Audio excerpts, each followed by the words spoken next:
Dear sisters and brothers in Christ, today's gospel passage is known as the parable of the rich man and Lazarus.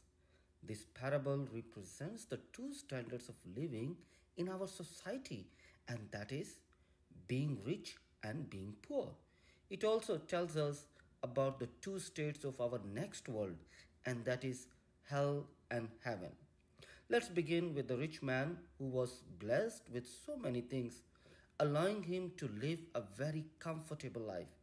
He did not kill, he did not break any law, he did not complain to Lazarus by saying, "Why are you staying close to my table and sleeping in front of my house?" He did not even complain about Lazarus eating his leftover food.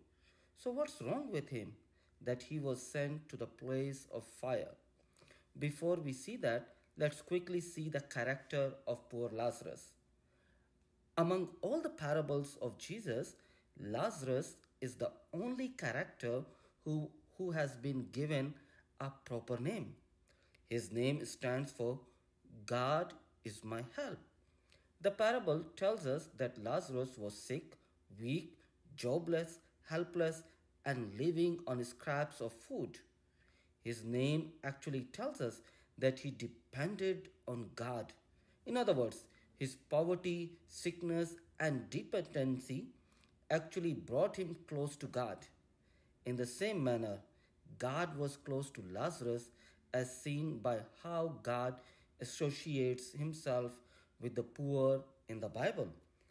I believe you remember one of the famous gospel songs that goes, "Whatsoever you do to the least of my people, that you do unto me. When I was hungry, you gave me to eat. When I was thirsty, you gave me to drink. Now enter into the home of my Father. Whatsoever you do to the least of my people, that you do unto me." Both characters were not just judged by the way they lived, but by their attitude with regards to God's presence in their lives.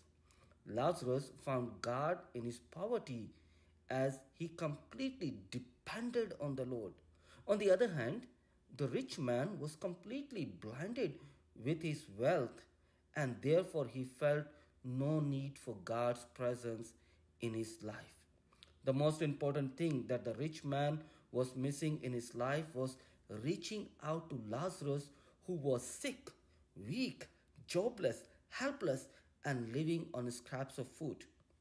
In other words, the rich man needed to go beyond his attitude of me, myself, and I. The rich man forgot the basic elements of God's way of life, which is when God blesses a person, he or she does not need to raise his or her standard of living, but rather he or she needs to raise his or her standard of charity. What does charity look like? As the Holy Church Father St. Augustine of Hippo said, it has the hands to help others. It has the feet to hasten to the poor and needy. It has eyes to see misery and want.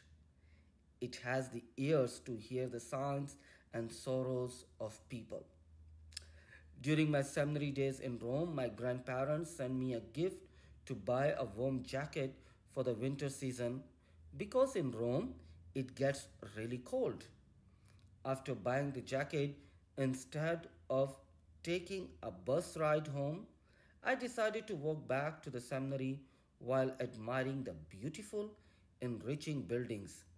As I was walking, I saw a homeless person on the side of the road. It was winter, but he did not have a jacket.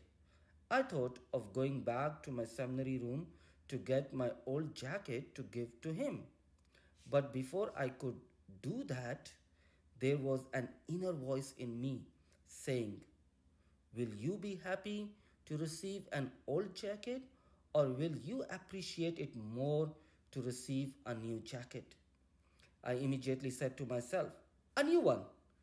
After this dawned upon me, I immediately gave my new jacket to the homeless person. After doing that, I was filled with this inner joy and peace in my heart. After spending a few special moments with that homeless person, which turned out to be a great way to polish the little Italian that I knew, I went back to the seminary. After a couple of weeks, a couple invited me to have lunch with their family.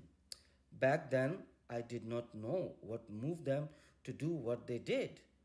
But after the delicious lunch, they took me to a store. I thought they wanted to buy something for their children. But lo and behold, they took me to the winter collection and asked me to choose a jacket for myself as a gift from them for the winter. The couple ended up buying me two jackets. I was so amazed by their charity and even more so by divine providence. Dear sisters and brothers, let us not forget that our natural vocation is not to collect, but rather to be charitable as a river flows to give water to others. A flower gives its fragrance to others. A tree bears its fruits for others. The sun shines for others. Therefore, when we are being blessed, it is for the hungry, the naked, the oppressed, the sick, and the persecuted. Because without charity, the rich man is poor, and with charity, the poor man is rich.